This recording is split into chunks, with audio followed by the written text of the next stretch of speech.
Ya, Assalamualaikum warahmatullahi wabarakatuh. Alhamdulillah. Allahumma sholli ala Muhammad wa ala Muhammad. Ya, ini hari istimewa, sore istimewa. Insya Allah kita akan sharing hal-hal yang sangat-sangat bermanfaat ya, terutama buat rezeki kita, buat kebahagiaan kita. Dan nanti insya Allah beberapa menit ke depan ada Syekh Ali Jabir ya, guru saya dan guru kita semua. Oke.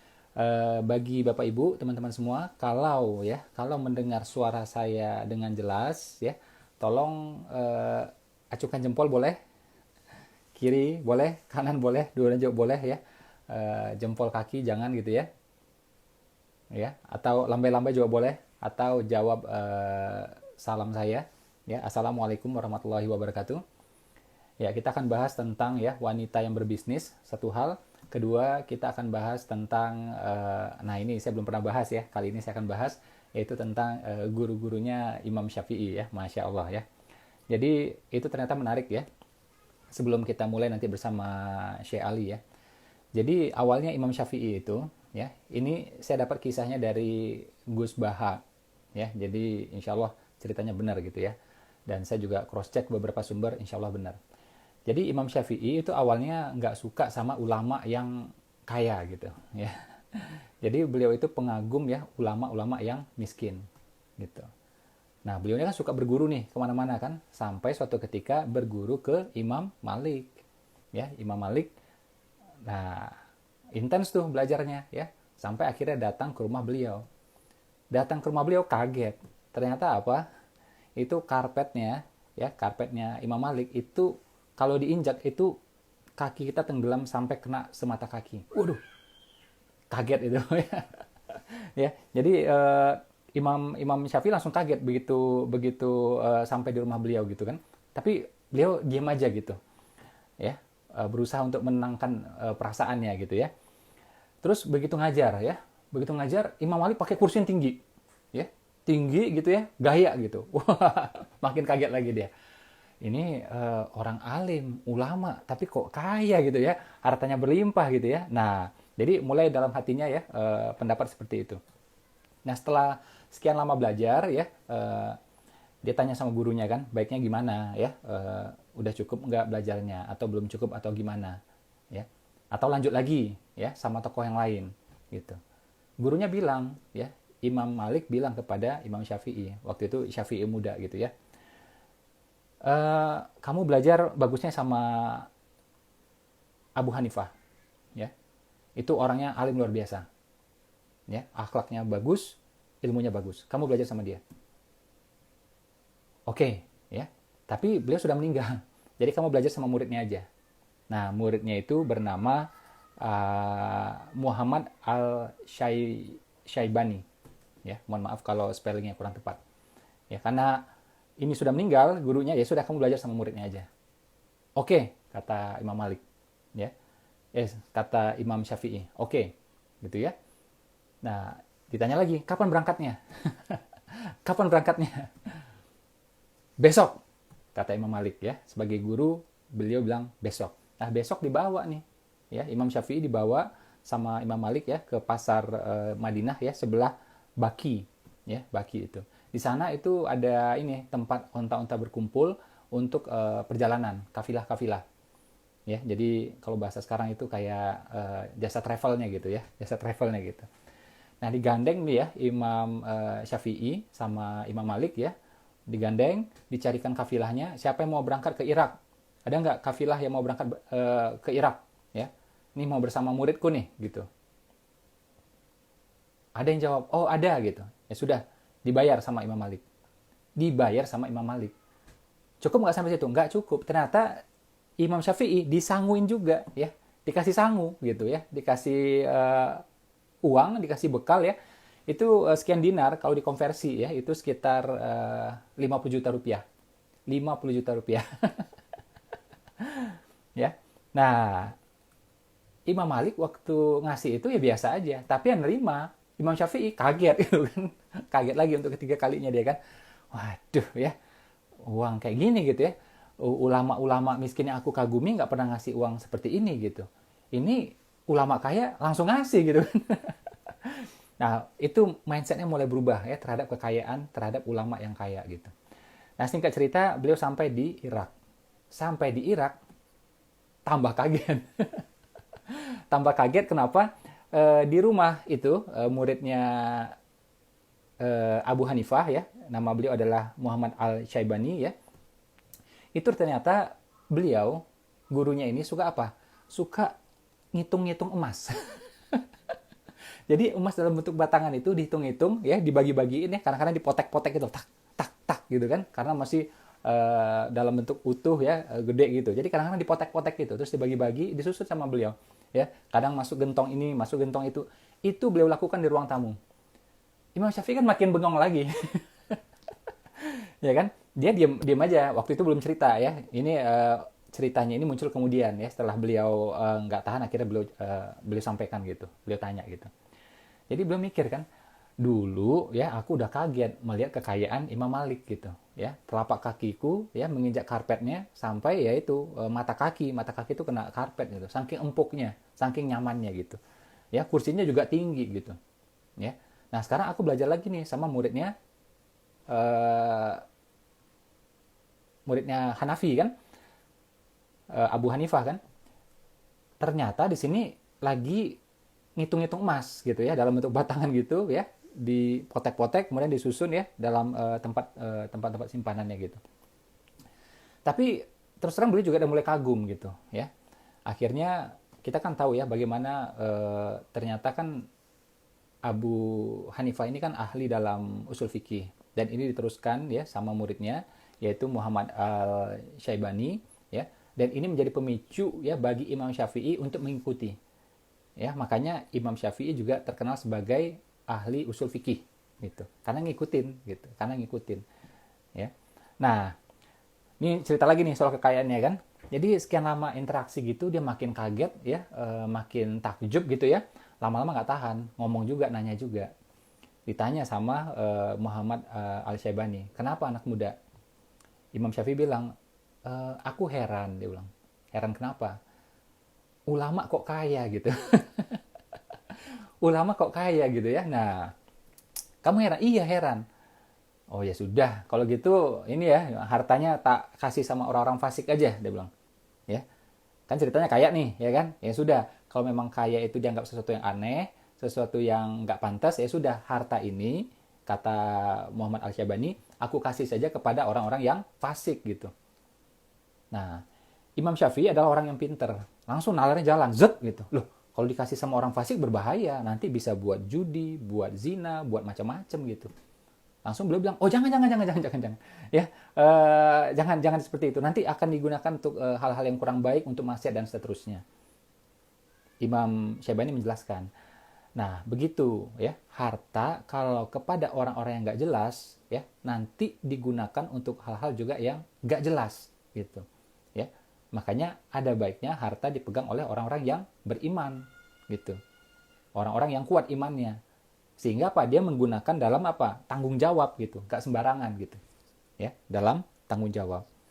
Nah, kemudian Imam Syafi'i membatin ya, dia bilang ya juga harta kalau dikuasai orang fasik itu bisa berbahaya buat dirinya, buat orang-orang di sekitarnya. Makin banyak hartanya, makin banyak orang yang bisa terciderai gitu. Ya. Nah, masuk satu doktrin di kepala beliau ya. Beliau bilang apa? Ya sudah, orang alim yang kaya ya, orang alim yang kaya nggak masalah. Nah, udah masuk tuh salah satu pemikirannya ya. Jadi pikirannya udah mulai berubah drastis, apalagi makin digojok sama gurunya. Ya.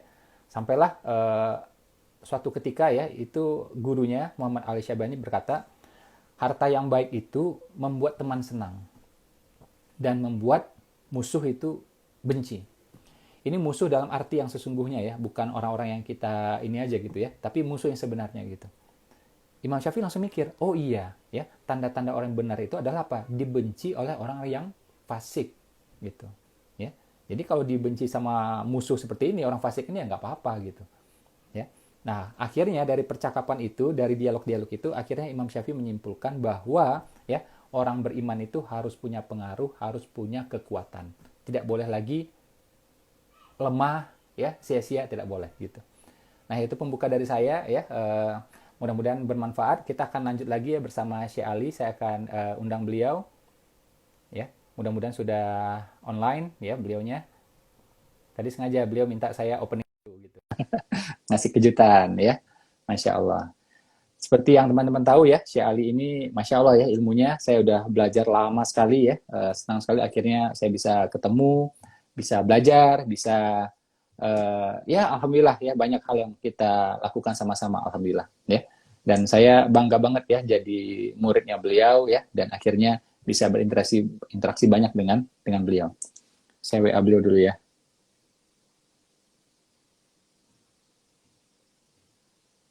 Mudah-mudahan sudah oke. Topik ya, topik spesifik untuk sore ini kita bahas ya tentang ketika wanita berbisnis ya. Biasanya saya bahas ini di Zoom lalu seminar, tapi kali ini kita open ya ke publik pakai IG ya, pakai IG live. Kita berharap lebih banyak orang yang ngeh dan meletakkan segala sesuatu pada porsinya. Boleh wanita berbisnis, boleh, tapi nah ada syarat-syaratnya. Nanti kita akan bahas ya. Oke, kita invite lagi ya, Syekh Ali.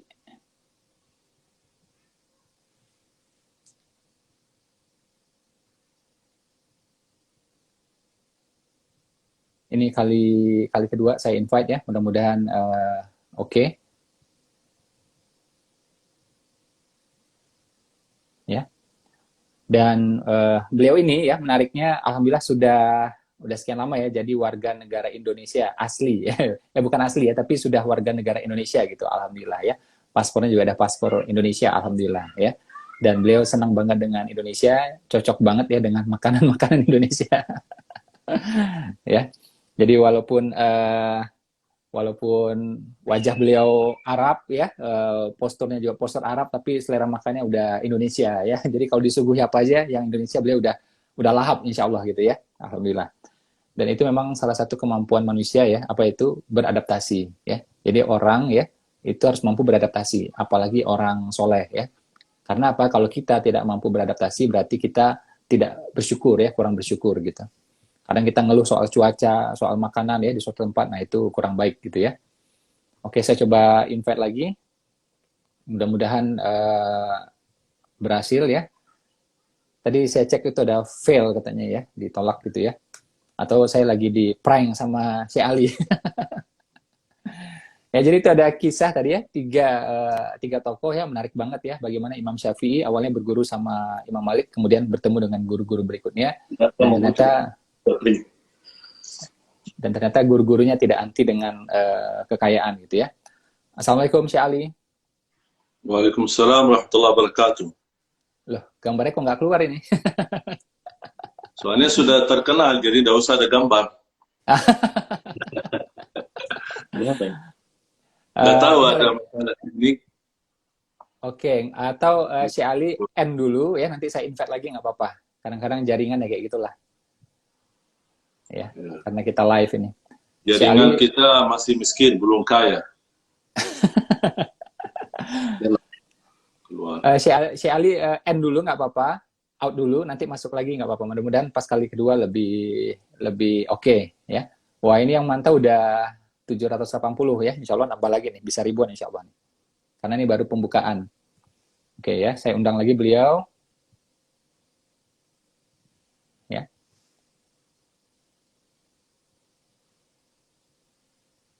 Ini menariknya ya, belajar-belajar seperti ini membuat kita open minded ya. Jadi tidak apa ya, tidak terpaku pada satu hal yang mungkin kita sendiri belum paham gitu. Kalau kita belajar lebih banyak, insya Allah kita akan tahu lebih banyak, wawasan terbuka sehingga kita bisa menghargai ya pendapat orang yang mungkin kadang-kadang berbeda sama kita gitu. Ya. Assalamualaikum Syekh. Waalaikumsalam, sama belum muncul gambarnya. Waduh, ini mungkin Suara saya. Oke, nggak apa-apa Syekh. Kita pakai suara dulu boleh ya? Ya. Nanti biar penasaran orang ya. Syekh, ini kan banyak teman-teman ya, bahkan data juga menunjukkan oleh Kementerian UKM, Kementerian Koperasi bahwa UKM di Indonesia ini 60% adalah, ya bahkan 60% lebih adalah dikelola oleh wanita. Menurut Syekh Ali, gimana baiknya itu? Bismillahirrahmanirrahim. Assalamualaikum warahmatullahi wabarakatuh. Waalaikumsalam warahmatullahi wabarakatuh. Alhamdulillah. Ya, teman-teman mendengar suara saya? Kalau teman-teman mendengar suara saya, tolong acungkan jempolnya boleh? Ya. Wah, ini jaringan kita ternyata belum terlalu stabil ya, nggak apa-apa. Berarti melatih kita untuk lebih sabar. Kalau saya di rumah, alhamdulillah pakai wifi-nya ada 2. Jadi kalau satu putus, sambung lagi yang ke satu lagi gitu ya. Terus juga ini ada Ya, apa lagi? sambung lagi. Ya, Syekh. Silahkan Syekh. Ya. Alhamdulillah, Allahumma salli ala Sayyidina Muhammad wa ala ali Sayyidina Muhammad. Yang saya muliakan, guru saya di dunia bisnis, Mas Eko. Saya sebenarnya sebelum belajar atau sebelum kenal sama Mas Eko, saya orangnya kurang begitu minat untuk berbisnis. Saya suka mengambil kecukupan dari kebutuhan, istilahnya pas-pasan. Saya tidak mau berlebih-lebihan, karena sedikit ada pemikiran negatif. Ya. Terhadap kekayaan ya, terhadap harta, terhadap bisnis.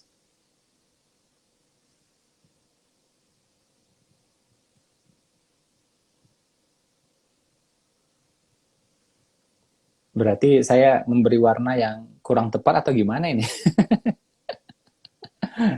Memberi warna yang positif atau kurang positif ini ya dari pemaparan Syekh Ali tadi. Jadi sambung lagi nih. Ya. Jadi pemikiran itu saya khawatir berbisnis nanti akan menyibukkan saya dari yang lebih utama.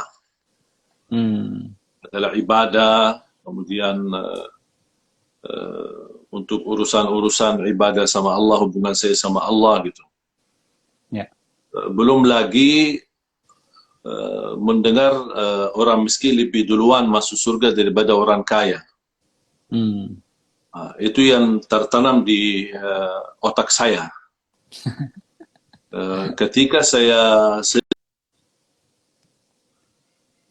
Ketika ya, wah ini ternyata niat belajar kita tidak berbanding lurus dengan sinyal yang ada. Ya, harus senyum selalu, cerah selalu, positif selalu ya. Mudah-mudahan ada kebaikan dari kerumitan yang kita hadapi sekarang ya. Jadi beliau tuh awalnya hati-hati, khawatir ya kalau bisnis itu akhirnya membuat lalai gitu ya, membuat akhirnya kita melenceng dari tujuan awal ya. Apalagi ada hadis yang berbunyi orang miskin itu lebih dulu masuk surga ketimbang orang kaya gitu. Ya, itu penjelasan dari beliau tadi. Ya. Apakah Syekh Ali udah bergabung lagi?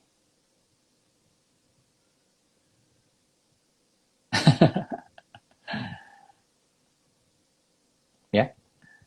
Nah, tapi kemudian ya beliau ini ya, mungkin bertemu dengan banyak tokoh gitu ya, baca lagi banyak dalil, akhirnya beliau mungkin sampai pada keputusan ya, kesimpulan yang berbeda gitu ya. Sebenarnya kita udah bikin ini seminarnya ya, kita udah bikin seminarnya, ada seminar yang pertama, Muhammad sebagai pedagang gitu ya, alhamdulillah waktu itu sama Syekh Ali juga. Nah, ini beliau. Assalamualaikum Syekh. Waalaikumsalam warahmatullahi wabarakatuh. Tapi gambarnya diam. Gambarnya diam ya. Tapi suara alhamdulillah Syekh aman, terkendali. Ya, tapi gambar diam.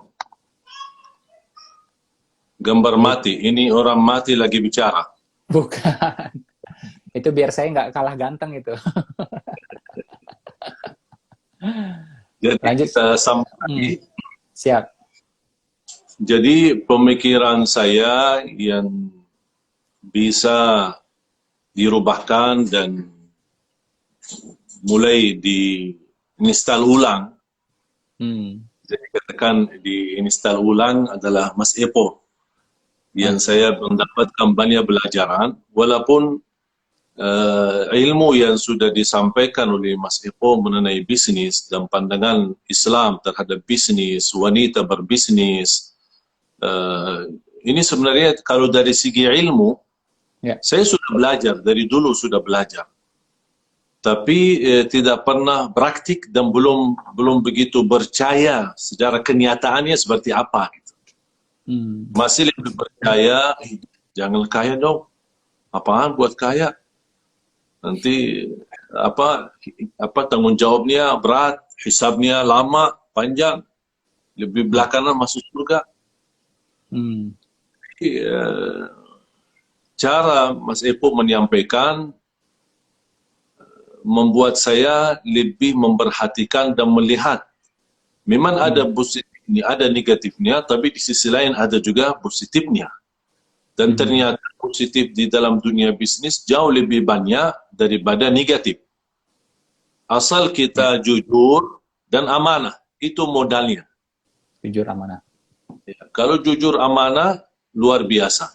Dan tidak mungkin kejujuran dan amanah kalau tidak terdiri dari kesalehan orang tersebut. Soleh.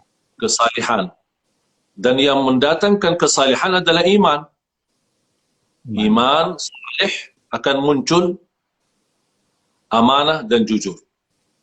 Dan itu yang diterapkan oleh Nabi kita Nabi Muhammad sallallahu alaihi wasallam.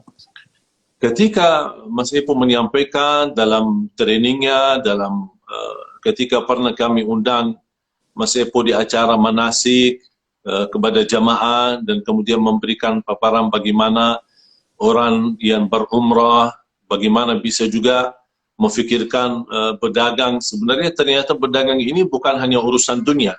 Ada di dalam Al-Quran istilah berdagang sama Allah. Sebagaimana Allah SWT berfirman di surat As-Saff. Surat As-Saff menurut saya cuma 11 ayat. Tetapi banyak hikmah-hikmah yang bisa kita kutip dan ambil pelajaran. Ya ayyuhalladzina amanu hal adullukum ala tijaratin tunjikum min azabin alim. Hei orang beriman, maukah saya tunjukkan berdagangan sama Allah yang akan selamatkanmu dari azab yang pedih. Berarti Allah SWT menggunakan istilah bisnis. Istilah berdagang. Bahkan ada istilah jual beli di dalam Al-Quran. Inna Allah ashtara minal mu'minina anfusahum wa amwalahum bi anna lahumul jannah.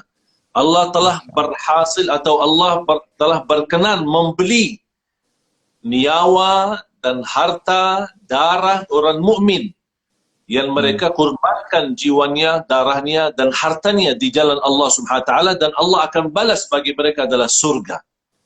Berarti ada istilah jual beli, dan jual beli kita gunakan di dalam dunia bisnis.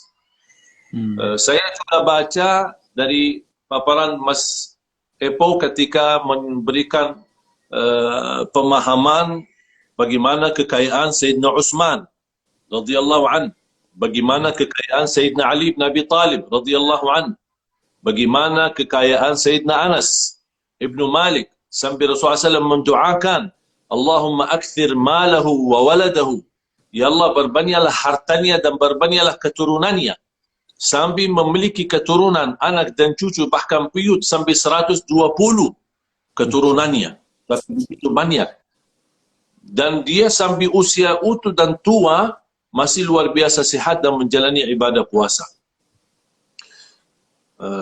Kemudian berlimpah yang bisa mencukupi keluarga besar yang begitu banyak, dari anak, cucu dan seterusnya. Saya mendapatkan pelajaran bagaimana kekayaan Siti Khadijah radhiyallahu anha sampai menjadi wanita terkaya di kota Makkah. Rasulullah SAW sendiri pun sebelum dijadikan Nabi, Allah Subhanahu wa taala melalui wasilah paman Rasulullah SAW Abu Talib untuk belajar berdagangan. Berarti Tujuan perdagangan ini membuat umat Islam harus umat yang kaya. Umat Islam harus umat memberi, bukan menerima. Umat Islam harus menjadi orang yang sukses. Umat Islam harus menjadi orang yang mampu. Karena kekayaan itu, apalagi kalau berdasarkan dimiliki oleh orang beriman dan orang yang saleh, pasti tidak akan salah guna.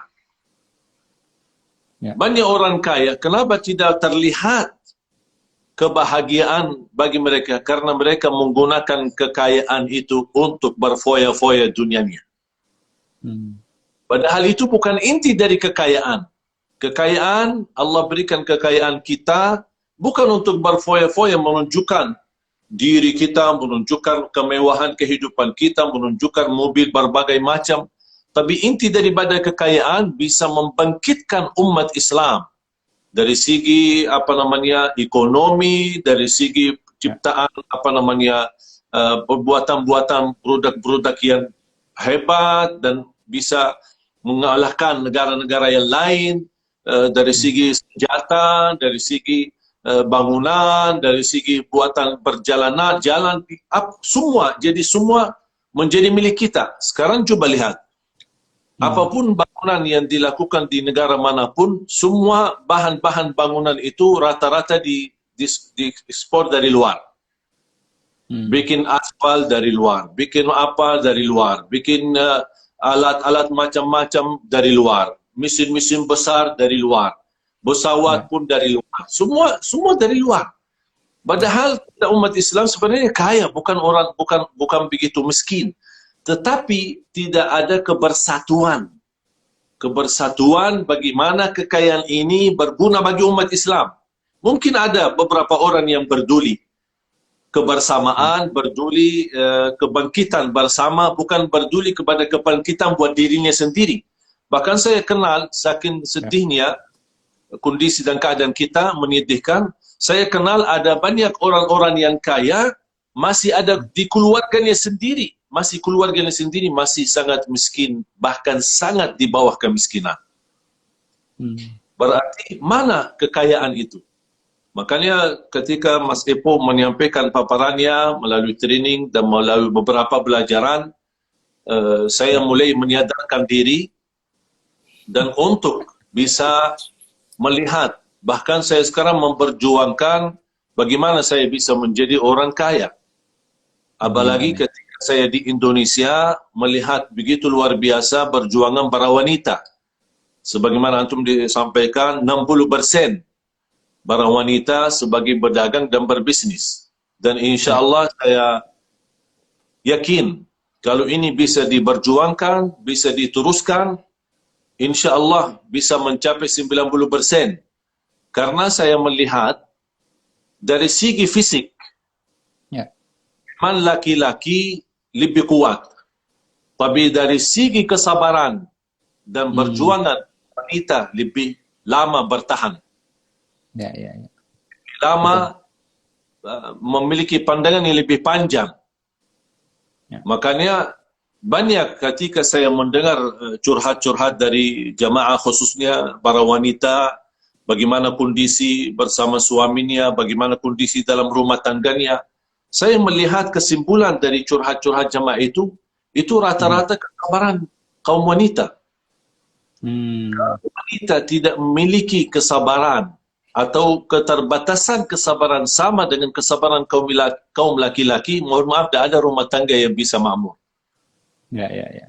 Tapi wanitalah yang sabar, wanitalah yang memiliki kemampuan mempertahankan diri. Makanya layaklah bagi wanita yang menjadi wanita karir bisnis.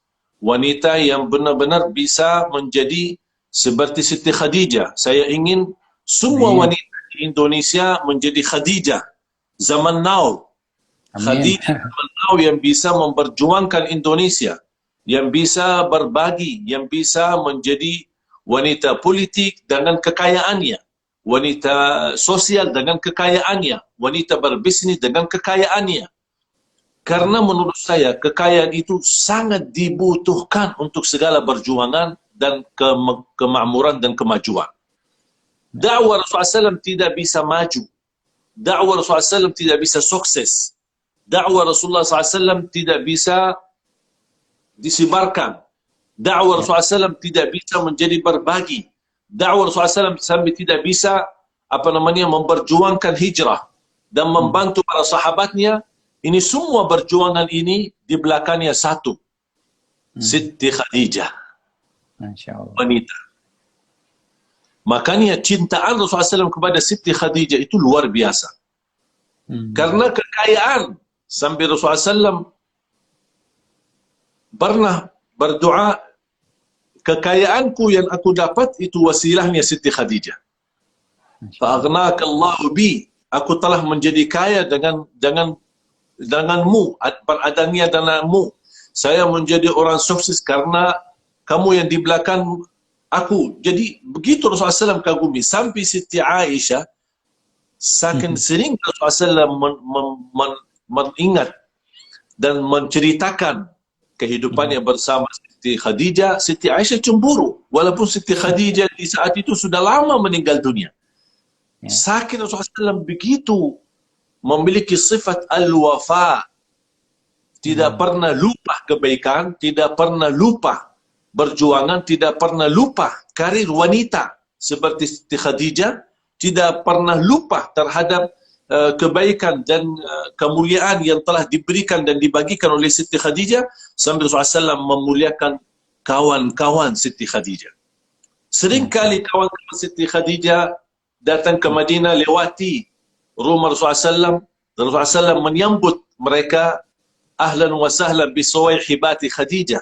Selamat datang kawan-kawan Siti Khadijah.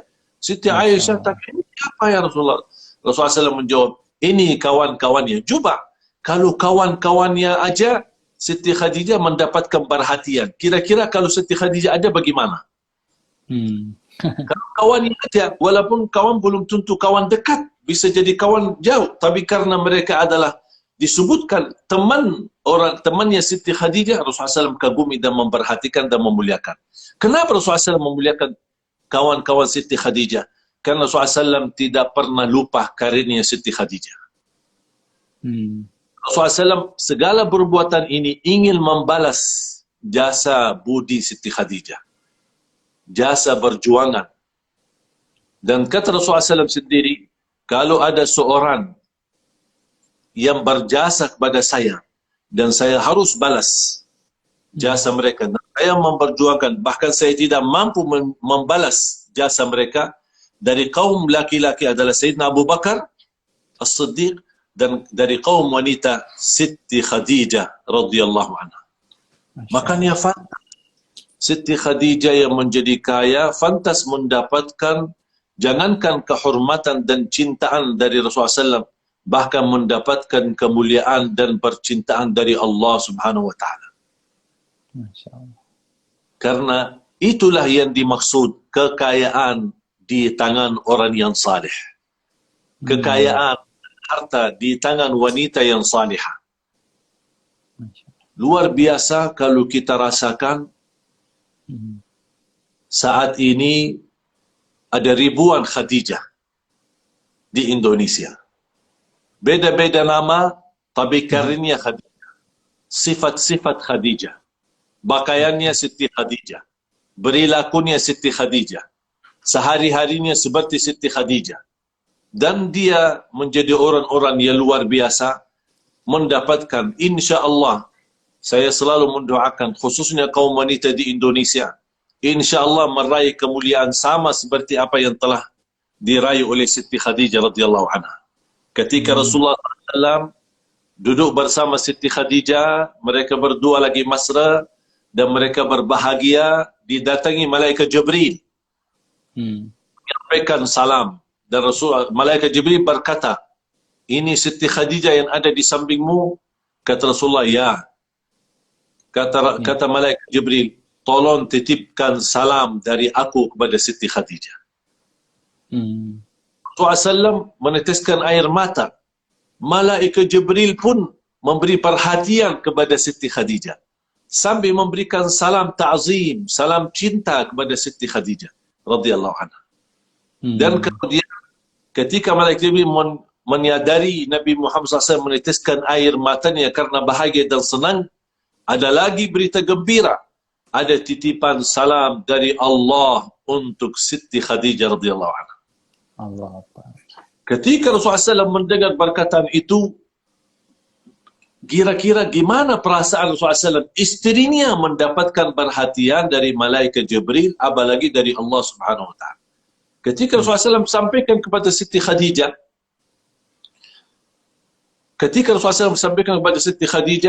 salam dari malaikat Jibril, Siti Khadijah merasa bangga, merasa bahagia, bahkan menangis.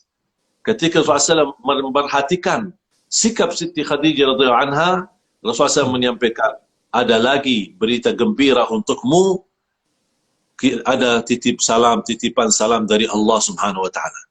Wa abshirha bi baitin fi rabadil jannah, la nasaba fihi wa la ta'ab.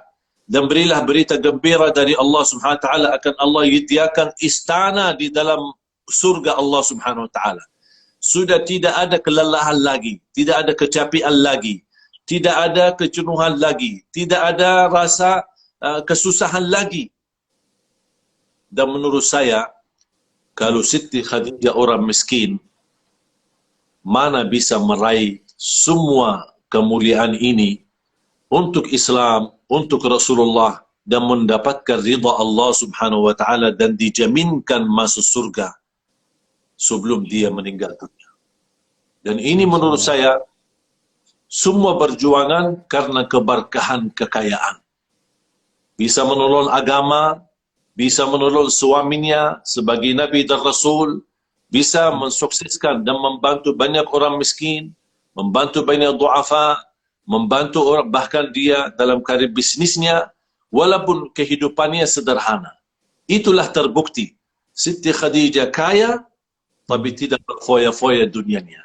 Siti Khadijah kaya, tapi zuhud dalam kehidupannya. Siti Khadijah kaya, tapi rumahnya ada di dalam rumahnya benda-benda yang dibutuhkan, bukan benda-benda yang berlebihan. Begitulah Siti Khadijah. Dan itu yang saya harap.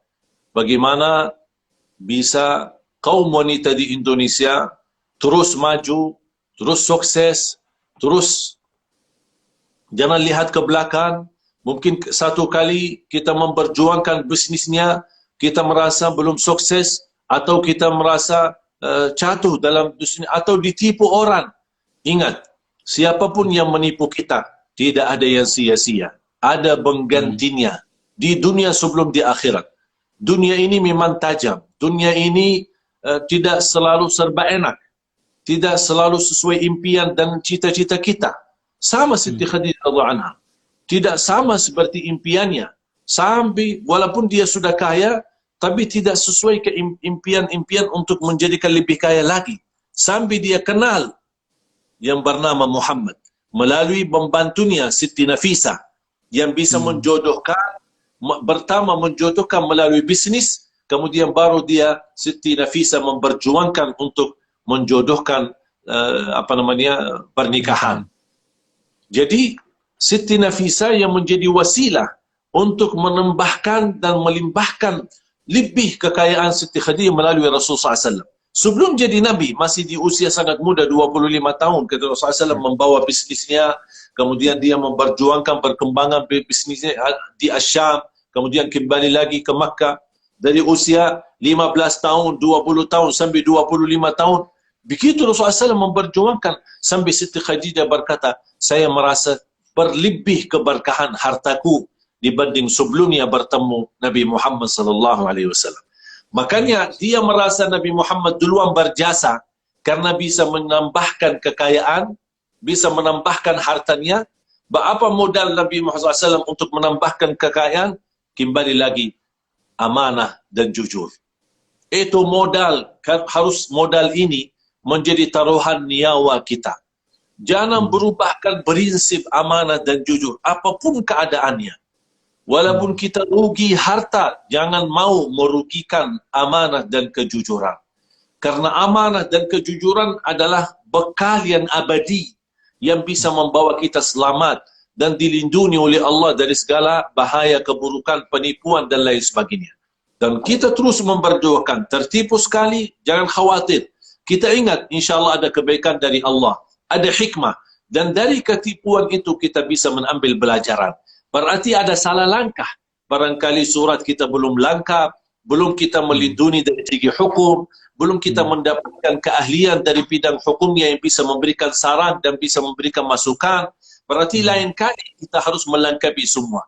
Dari mata hukum seperti apa, dari pandangan aturan seperti apa, dari suratnya seperti apa. Kalau kita sudah lengkapi, insya Allah baru kita tawakal kepada Allah Subhanahu Wa Taala. Dan siapapun yang menipu kita, kita jangan lupa selalu hasbunallah wa ni'mal wakil. Akan Allah Subhanahu Wa Taala datangkan orang tersebut, rindah hatinya, rindah fikirannya, bahkan rindah tubuh badannya untuk kembalikan hak-hak kita. Dan Allah Subhanahu Wa Taala akan ganti lebih dahsyat, lebih besar nanti di hari kiamat di hadapan Allah Subhanahu Wa Taala. Wanita berbisnis sangat dibutuhkan saat ini. Wanita berbisnis sangat diperlukan untuk umat Islam sebelum untuk dirinya dan untuk keluarganya. Wanita yang berbisnis sangat dibutuhkan untuk kemajuan negara kita Indonesia. Republik Indonesia menjadi baldatun thayyibatun rabbun ghafur. Saya harap semua wanita bisa menuliskan nama dalam sejarah Indonesia. Bisa menuliskan nama sebagaimana orang-orang yang telah memperjuangkan kemerdekaan. Saya harap wanita yang bisa memperjuangkan kekayaan Indonesia, kemakmuran Indonesia, dari martabat yang rendah mungkin dari segi ekonomi, mudah-mudahan bisa bertingkat ke tempat dan martabat yang tinggi sebagaimana kita melihat peningkatan ekonomi di Turki, peningkatan ekonomi di beberapa negara, dan ini semua perjuangan yang di samping kaum laki-laki ada wanita. Saya yakin wanita juga memperjuangkan negerinya dan memperjuangkan agamanya, memperjuangkan keluarganya di Turki, makanya mereka bisa menghasilkan negara yang begitu luar biasa, dikagumi dan dihormati oleh semua masyarakat dan seluruh negara. Kita sama juga, kita sudah memiliki bahan, sudah memiliki kemampuan, sudah memiliki fasilitas, tinggal kita hanya kelola dengan baik, kita semangat, tawakal kepada Allah, sempurnakan iman kita, jaga amanah dan jujur, dan insya Allah yakini apapun yang datang dari Allah, Allah memberikan kelebihan rezeki bukan untuk diri kita sendiri, tapi Allah memberikan titipan harta di tangan kita agar menjadi orang yang berguna bagi dunia Islam, berguna bagi negeri sendiri, dan berguna bagi keluarganya.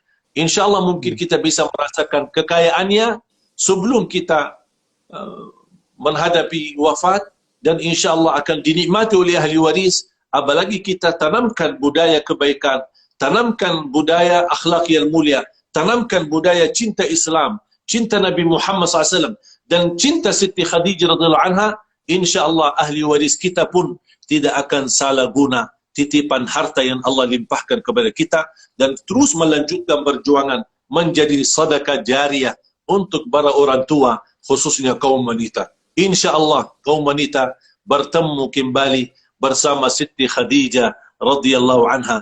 Nanti ibu-ibu dan kaum wanita di Indonesia memiliki banyak bahan cerita terhadap cerita-cerita perjuangannya di dunia bisnis. Bisa Anda ceritakan nanti di hadapan Siti Khadijah. Bagaimana bisnis kami, bagaimana dunia kami, bagaimana kesuksesan kami, dan alhamdulillah kita berhasil dan bisa menuliskan nama kita dalam sejarah Islam dan dalam sejarah negeri kita Indonesia. Semoga insya Allah semua ibu-ibu dan khususnya wanita-wanita berapapun usianya, insya Allah dalam perjuangan dalam dunia bisnis tidak ada kata tua. Insya Allah semuanya awet muda, dan semuanya insya Allah menambahkan kemudahan dan menjadikan Indonesia lebih muda, lebih segar, lebih bercahaya, dan insya Allah bersinar untuk Indonesia dan untuk dunia. Amin ya Rabbal Alamin. Ya, terima kasih banyak si Ali. Ini pemaparannya luar biasa ya. Mungkin sebagai materi penutup ya, saya mau mengingatkan buat ibu-ibu, mbak-mbak, teteh-teteh yang lagi bisnis, yang penting tanggung jawab utamanya sebagai ibu, sebagai istri tidak ditinggalkan ya. Suami ridho dengan ikhtiarnya, dengan usahanya ya, dan tetap memprioritaskan rumahnya, rumah tangganya, dan agamanya. Ya, jangan sampai juga karena sibuk di bisnis akhirnya lalai sama rumah dan rumah tangga, ya. Atau sibuk-sibuk ngurusin customer, akhirnya anak kurang keurus. Nah, jangan sampai. Nah, asal ini semua bisa diatur sedemikian rupa, insya Allah nggak masalah. Wanita paling mulia di dunia jelas ya, Khadijah. Dan ternyata wanita semulia ini bisnis, dagang. Jadi di mana salahnya kalau kita bisnis, kalau kita dagang? Insya Allah boleh ya. Yang penting relnya diikuti. Kurang lebih gitu ya si Ali ya. Ya. Kalau saya salah dikoreksi nih. Ya. Insya Allah kekayaan itu tidak akan menghambatkan kita dan tidak menghalangi kita untuk menurusi keluarga. Justru kekayaan akan mempermudahkan menurusi keluarga, menurusi suami, dan menurusi, jangankan hanya keluarga, insya Allah semua orang yang ada di sekitar kita yang membutuhkan perhatian dan membutuhkan bantuan kita. Ya. Nanti teman-teman ya, kalau masih penasaran, saya sama Syekh Ali akan bikin beberapa seminar ya melalui Zoom. Teman-teman silahkan hadir ya. Ini awalnya kita seminarnya mau berbayar, tapi setelah kita pikir-pikir lagi, semasa pandemi ini kayaknya nggak enak lah ya, walaupun uangnya kita sedekahkan gitu ya, tapi rasanya nggak enak ngecas harga gitu. Kita bikin insya Allah seminarnya free, gratis, nanti teman-teman boleh cari informasinya di story saya atau di story-nya Syekh Ali. Mungkin ada kalimat penutup Syekh Ali, 1 menit penutup buat teman-teman semua, buat saya juga insya Allah. Penutup.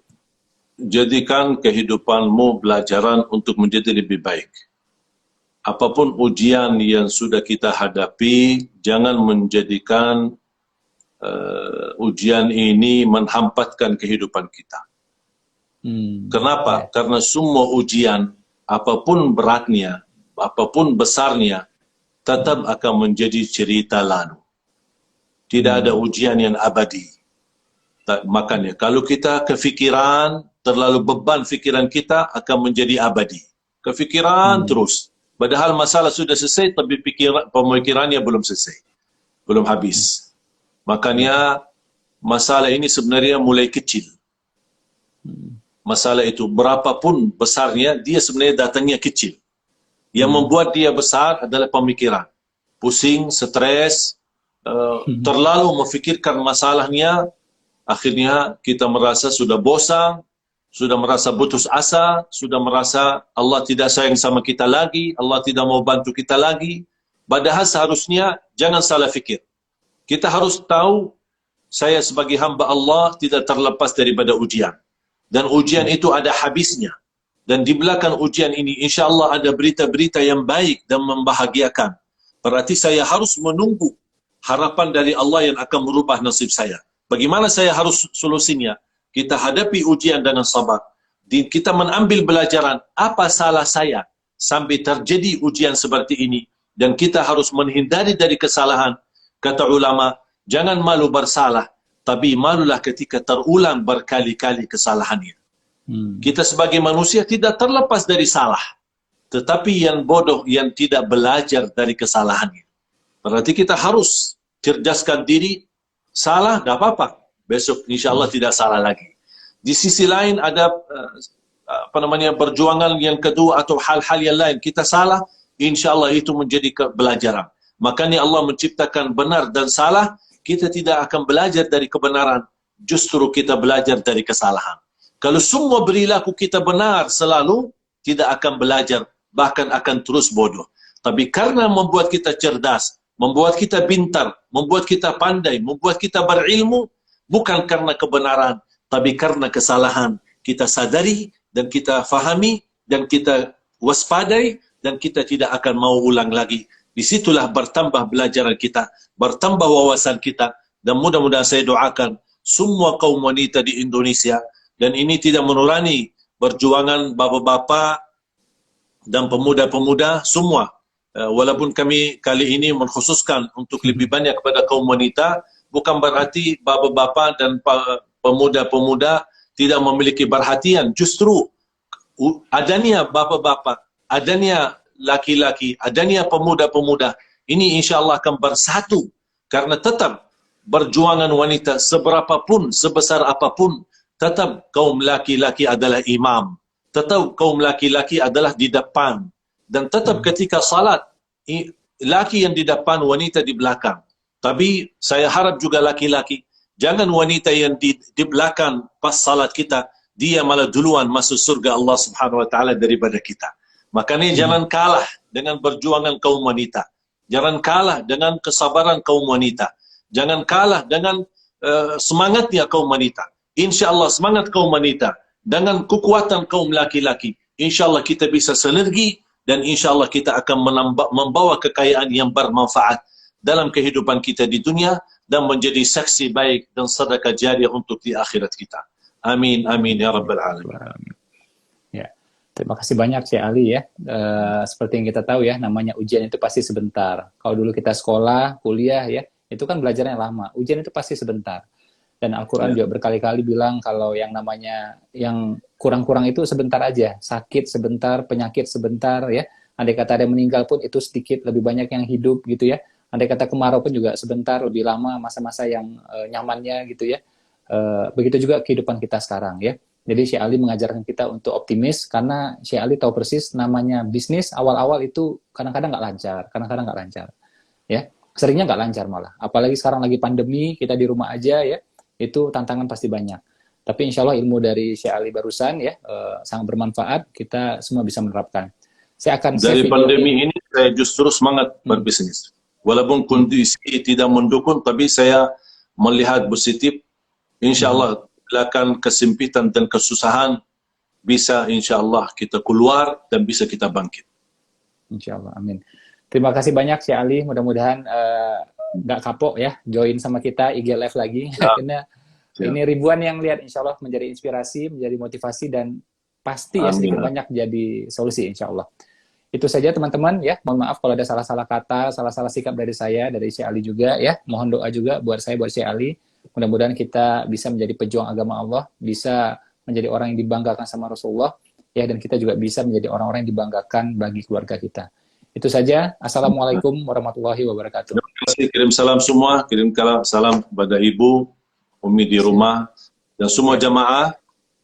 Terima kasih, sampai bertemu kembali. Assalamualaikum warahmatullahi wabarakatuh. Akhirul kalam, subhanakallahumma bihamdik, asyhadu an la ilaha illa anta, astaghfiruka wa atubu ilaik. Ya, itu saja teman-teman. Mohon pamit ya. Sekali lagi, assalamualaikum warahmatullahi wabarakatuh. Saya stop ya.